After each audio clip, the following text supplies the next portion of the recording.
tengo una sed, solo tú puedes saciar. Mi corazón con tu fuego ardiendo está. Te busco, Dios, sé que te voy a encontrar. Deseo más de ti. Mi alma hambrienta está. Te anhelo, más que a mi ser te deseo. Cada latido te anhelo, me acerco a ti, Dios.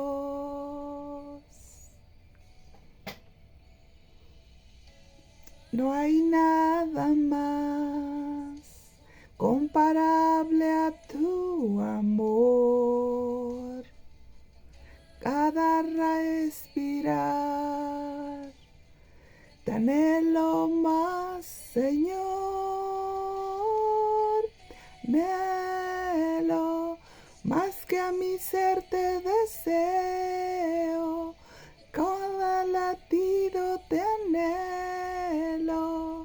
Me acerco hacia ti, Dios.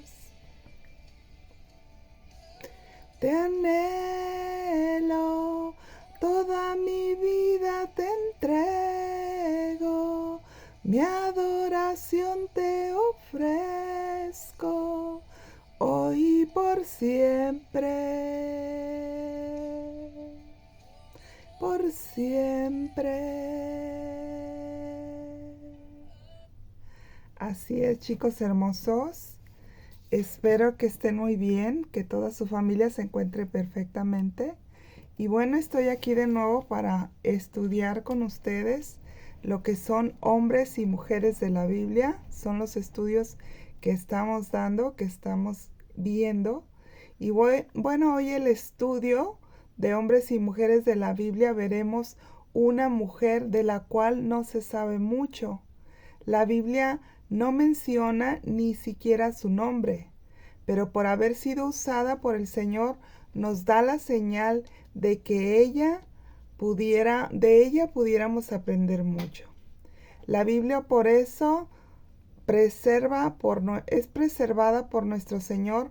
Por cada palabra que en ella está escrita nos puede dar una profunda enseñanza aplicable a nuestra vida. Generalmente al escuchar que este estudio trata de hombres y mujeres de la Biblia, podríamos llegar a pensar que serían personas como María o como Sara o grandes personas, ¿verdad? Y nunca pensaríamos en personas que no son ni siquiera del pueblo de Dios. Pero para muestra basta un botón, diría mi abuelita. La Biblia enseña claramente que Dios elige a cualquier persona que esté disponible o dispuesta para servirle. Y qué mejor si esa persona tiene estas dos características juntas: disponibilidad y estar dispuesta para servir a Dios. En el caso de la hija del faraón en Egipto, podemos pensar que ella no estaba dispuesta a servir a Dios, pues ni lo conocía y probablemente ni le interesaría servir al Dios de los hebreos. Para un egipcio en aquellos tiempos, el desprestigio de los hebreos había llegado a tal punto de no querer ni hablar ni relacionarse con ellos por ser un pueblo de esclavos. Para un egipcio, el pueblo hebreo era un pueblo de mugrosos que solo servían para el trabajo pesado o para ser sus sirvientes. Reconocemos que después de la muerte de José, pasaron varios cientos de años y varias generaciones de distintos faraones que ya no recordaban ni quién había sido José, o tal vez ni les importaba averiguarlo. Solo comenzaron a ver que los hebreos eran un pueblo muy diferente a los egipcios. más fuertes y más inteligentes, y que se multiplicaban rápida y peligrosamente en comparación con los egipcios. Los egipcios planearon hacer creer al pueblo hebreo que ellos no eran dignos de estar en Egipto y que eran extranjeros, y los fueron denigrando en su valor como individuos hasta poco a poco llevarlos a convertirse en esclavos de los trabajos más viles y pesados. Los hebreos querían ser libres, pero habían perdido tanto su valor como personas y como pueblo de Dios, que se dejaban fácilmente someter y menospreciar por el feroz yugo del faraón. Los estudiosos de las Escrituras nos hacen la observación que, al igual que los hebreos, eran esclavizados por el faraón egipcio. Actualmente, las personas están siendo sometidas por el sistema de este mundo, y que así como Faraón gobernaba a todo el pueblo, así también Satanás gobierna ahora todo el mundo por el pecado.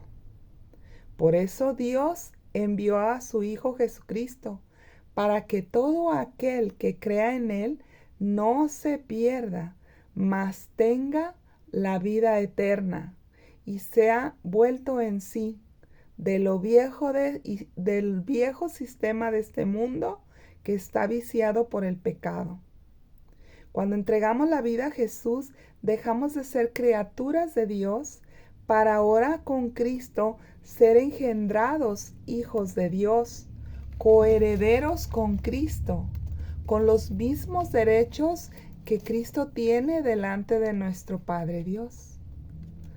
La hija del faraón era una mujer egipcia que no adoraba al Dios verdadero, que muy probablemente, como toda la gente, adoraba a Ra, el dios del sol, y tenían muchos dioses y muchos ídolos, como todos los egipcios.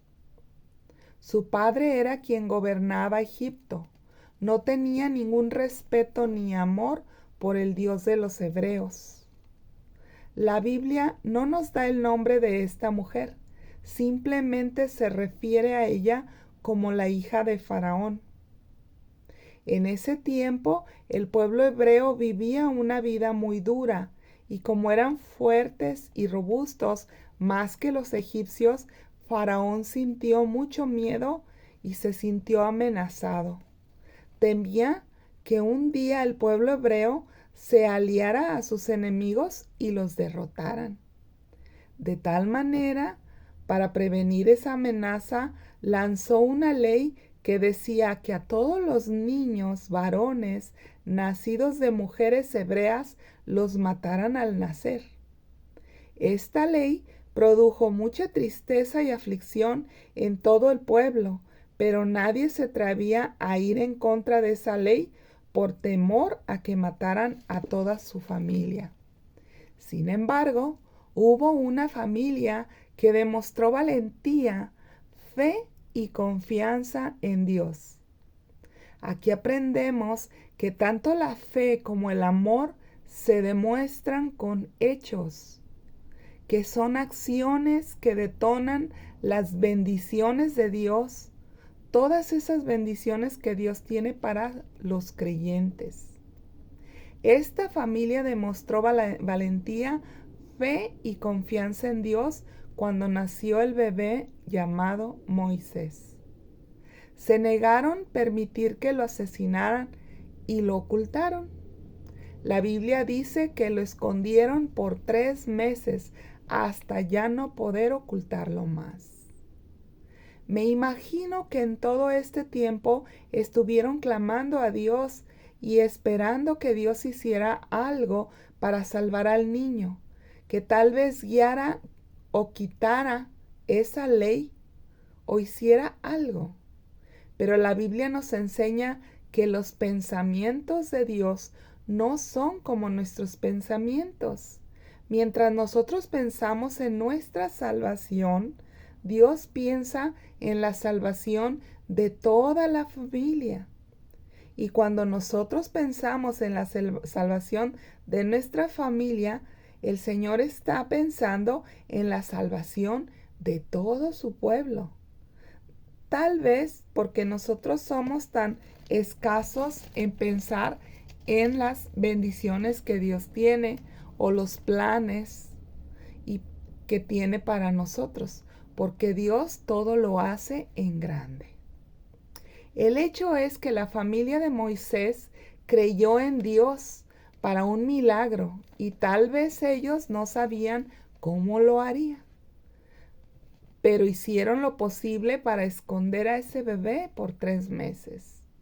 Mientras nuestro Señor ya tenía el plan de salvarlo, no solo al bebé, sino a todo el pueblo de Egipto. De hecho, el bebé era el libertador de todo el pueblo. Éxodo capítulo 2, versículo 3 al 6, nos relata cómo Dios inspiró a la mamá de Moisés para trazar un plan y cómo llevarlo a cabo.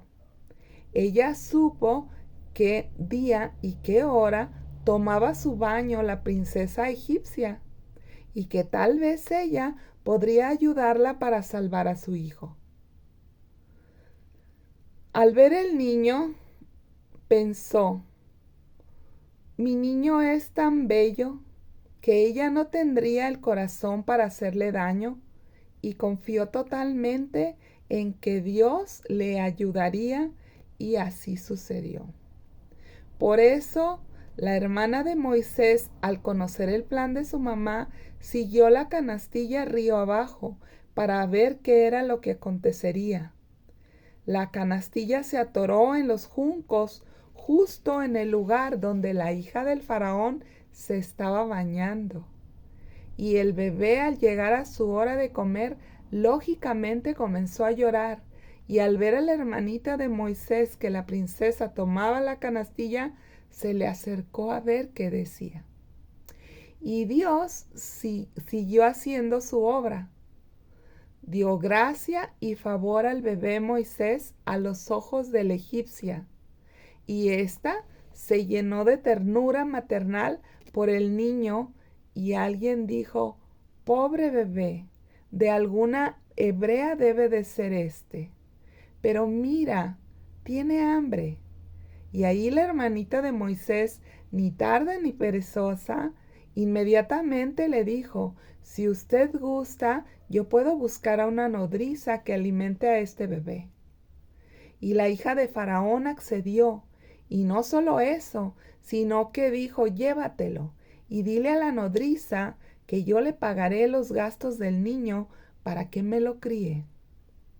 Con este relato nos debería de dar suficientemente saber que Dios es soberano y que siempre tiene el control de todo lo que vivimos y de los que hemos entregado nuestra vida a Él. El Señor desde Abraham se comprometió para darle descendencia muy grande y numerosa, y no iba a permitir que un faraón estropeara la promesa de Dios dada a Abraham, el padre de nuestra fe. Y eso fue también lo que Abraham enseñó a sus hijos, que había un solo Dios, no muchos dioses, como pensaba todo el mundo, y que el verdadero Dios era soberano y muy poderosísimo, que para él no había nada imposible, que tan solo a él lo adoraran y le creyeran. Así creció la descendencia de Abraham, sabiendo que era un pueblo escogido por Dios para que todas las personas pudieran conocerlo por todas las cosas maravillosas que haría con este pueblo. En el Salmo 135, versículos 5 y 6 dice, porque yo sé los pensamientos que tengo acerca de este pueblo. El Señor nuestro Dios es mayor que todos los dioses. Todo lo que Jehová quiere lo hace en los cielos y en la tierra, en los mares y en todos los abismos. La hija del faraón con las lágrimas y el llanto del bebé Moisés, tuvo compasión de él. Ella, sin saberlo, estaba siendo usada por Dios para un plan eterno. Su cariño y su amabilidad y su preocupación por el niño contrastaron totalmente con la crueldad de su padre. La princesa egipcia arriesgó su vida por un niño hebreo, a quien el faraón había sentenciado a muerte. Demostró con esto tener un fuerte carácter al desafiar la orden de su padre. Romanos capítulo 1 nos explica que las leyes de Dios se hacen evidentes en la mente y el corazón de la humanidad. El asunto aquí es que si la humanidad, sin conocer a Dios, las van a obedecer o no.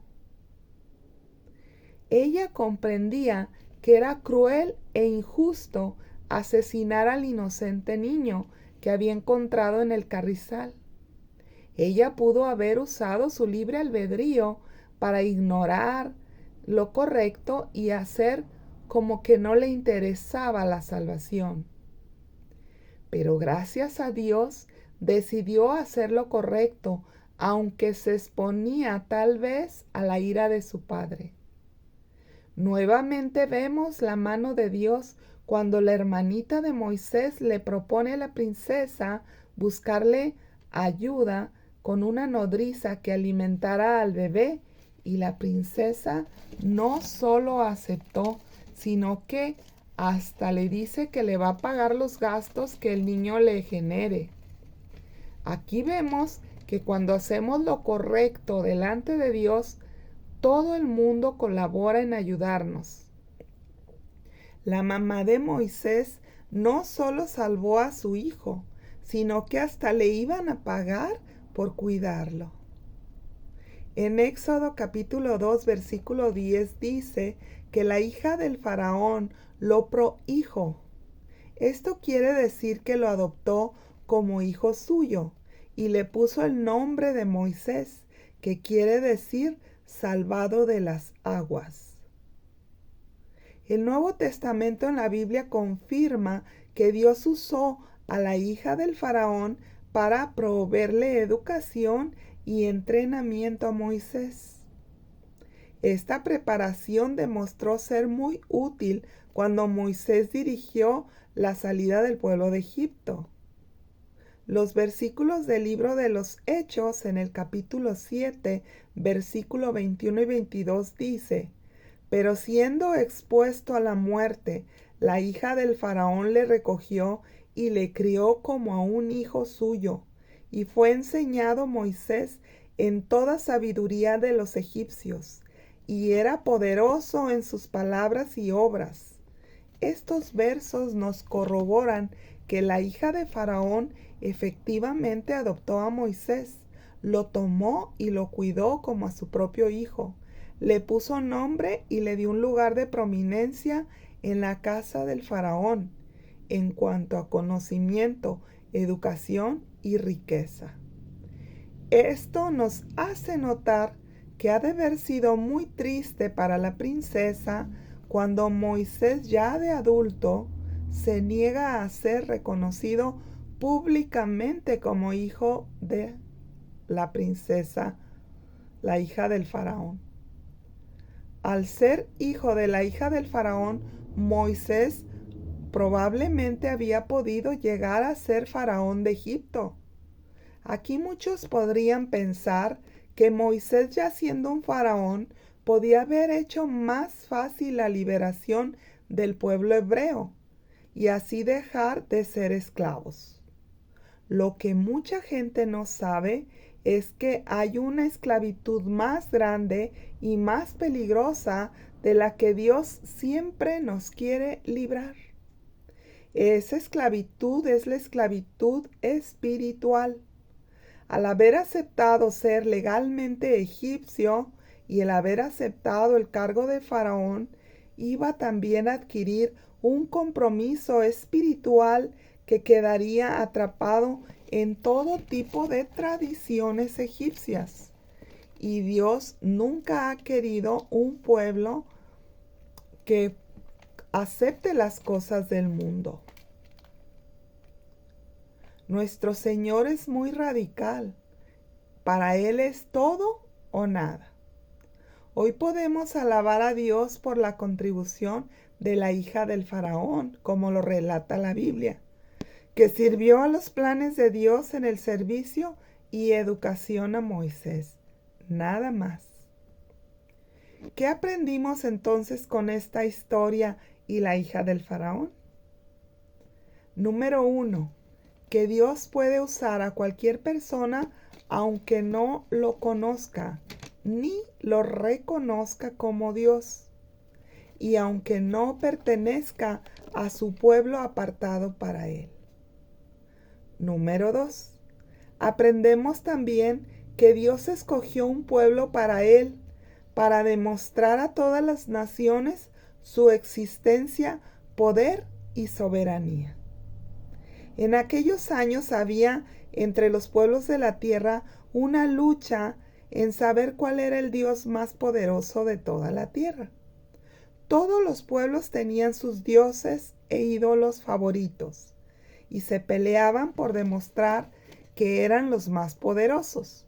Por eso vino nuestro Señor y demostró con su gran poderío hechos portentosos y maravillosos, donde dejó en claro que Él sí era verdadero y no un invento de la mente humana, y que Él estaba vivo, que era real y que tenía un pueblo para Él, el pueblo de Israel.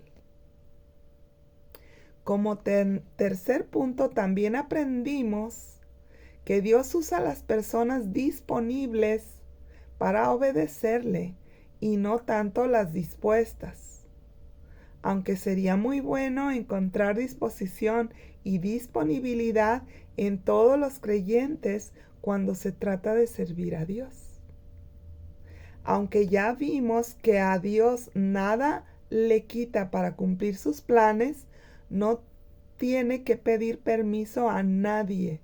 Solo lo hace y listo. Como punto 4, también aprendemos con esta historia que Dios es soberano y puede hacer lo que quiera en el momento que quiera, porque nada imposible hay para Dios.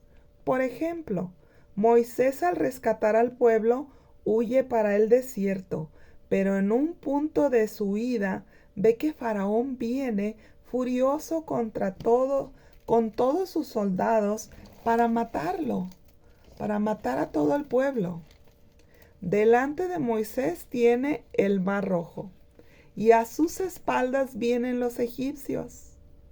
Entonces él hace lo que había aprendido a hacer, aclamar a Dios.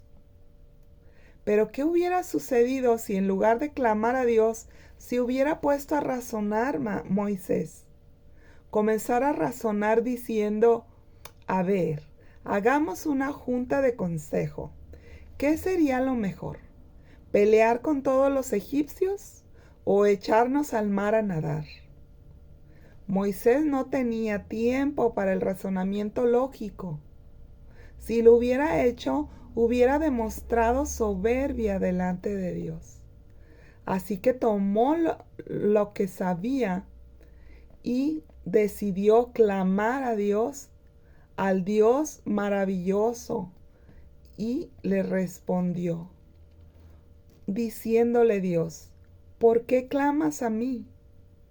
¿Qué tienes en tu mano? Y Moisés le dijo, una vara. Recordemos que la vara dada por Dios era símbolo de autoridad, del poder de Dios delegado a Moisés. Entonces Moisés le dijo, pues levántala sobre el mar Rojo y di a todo el pueblo que avance. Cuando Dios nos da algo de Él, lo menos que espera es que nosotros lo usemos cuando sea necesario. Para Dios no fue imposible abrir el Mar Rojo y que todo el pueblo pasara en seco. Dios le había dado a Moisés autoridad y poder para salvar a su pueblo. Por eso Dios respaldó la fe de Moisés al creerle a Dios que al levantar la vara algo podría suceder para que se salvaran todos. Al mismo tiempo que Dios abrió el mar, también vino a la retaguardia para confundir a los egipcios y entretenerlos mientras el pueblo pasaba. Todas estas maravillas solo Dios las hace, y con ello toda la tierra hasta hoy sabe del poder de nuestro Dios. Como punto número 5 también aprendemos que Moisés fue fiel a Dios, negándose a hacer pública su adopción, que le daría el derecho a un día llegar a ser el próximo faraón de Egipto, pero también a ser esclavizado por todas las leyes y los argumentos espirituales que tenía aquella nación. Como punto número 6, también aprendemos por último que la fe y el amor no son un sentimiento, sino que son actos que se convierten en acciones que detonan las bendiciones que Dios tiene para sus creyentes. Del mismo modo que Dios en su soberanía hizo los arreglos para que Moisés fuera el redentor de los israelitas, Él ha provisto ahora a Jesucristo, su único Hijo, para nuestra salvación.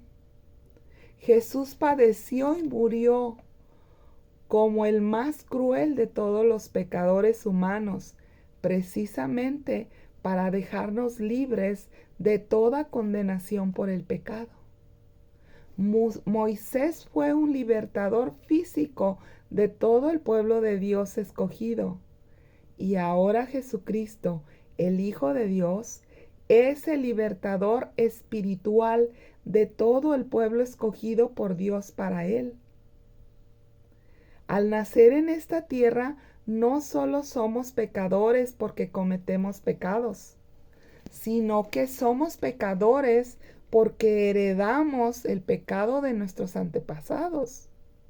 Por eso era necesario que nos rescatara Jesucristo, nuestro Señor, porque Él fue el único, pero sin mancha de herencia pecaminosa que le impidiera salvarnos.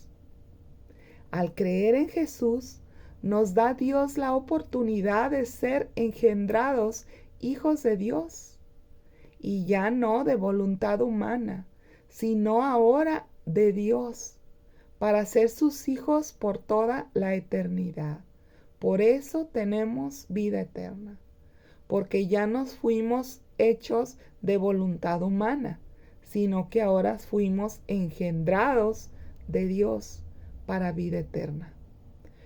Si usted hoy quiere tener la dicha y la paz de ser liberado de la esclavitud espiritual del pecado para convertirse en una nueva criatura hecha por Dios, para ahora vivir y ser llamado Hijo de Dios para su gloria eterna, admita y reconozca a Jesucristo como su único y suficiente Salvador personal, haciendo esta oración conmigo. Si usted acepta a Jesús como su Señor y Salvador, dígale así. Diga: Padre eterno, en este momento te abro mi corazón y te pido perdón por todos mis pecados. Yo quiero tener vida eterna. Creo que al recibir a Jesucristo como mi Salvador, me das el derecho a nacer de nuevo del agua y del Espíritu, y que hoy soy engendrado hijo tuyo para gloria de tu nombre. Creo y confieso que soy una nueva criatura, perdonada y rescatada. Creo que cuando muera iré al cielo contigo. Te doy las gracias por tu amor y por tu salvación, en el nombre de Jesús. Amén. Si usted hizo esta oración por primera vez, yo lo felicito. Si la hizo de nuevo por segunda o más veces, también lo felicito, porque quiere decir que hoy ha entendido un poco más de lo que se trata la salvación de nuestro Señor. Y aunque una sola vez es necesario declarar a nuestro Dios como nuestro Salvador, pero no hace daño que nosotros oremos cada vez que podamos, dándole gracias por su salvación. Y bueno, ahora les invito a todos los demás a que hagamos una oración también. Digamos: bendito seas tú, oh Jehová, Dios de Israel, nuestro Padre, desde el siglo y hasta el siglo. Tuya es, oh Jehová, la magnificencia y el poder, la gloria y la victoria, el honor, porque todas las cosas que están en los cielos y en la tierra son tuyas. Tuyo, oh Jehová, es el reino. Tú eres excelso sobre todas las riquezas y glorias. Proceden de ti y tú dominas sobre todo. En tu mano está la fuerza y el poder. En tu mano el hacer grande y el dar poder a todos. Amén. Y bueno, pues ha sido todo por este día. Les agradezco su atención y espero próximamente veamos otra historia de hombres o mujeres en la Biblia. Que Dios los bendiga, que Dios los cuide y, si Dios quiere, nos vemos después.